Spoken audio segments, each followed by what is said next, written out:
டயபெட்டிஸுக்கு medicine கண்டுபிடிச்சு எத்தனையோ 100 வருஷம் ஆயிடுச்சுங்கய்யா. அது மக்களுக்கு போய் சேராம பாத்துக்கிறவங்க. காரணம் என்ன? டயபெட்டிஸை உருவாக்குனவங்க அந்த மெடிசன் எப்படி மக்களுக்கு போய் சேர பார்த்துப்பாங்க?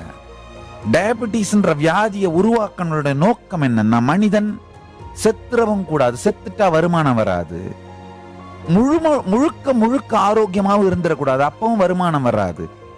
அவன் போகணும், உழைக்கணும், சம்பாதிக்கணும், பணத்தை இவங்களுக்கு கட்டிக்கிட்டே இருக்கணும். இதுதான் மெடிக்கல் டெரரிசம் டாக்ஸ்ன்னு சொல்றேன்.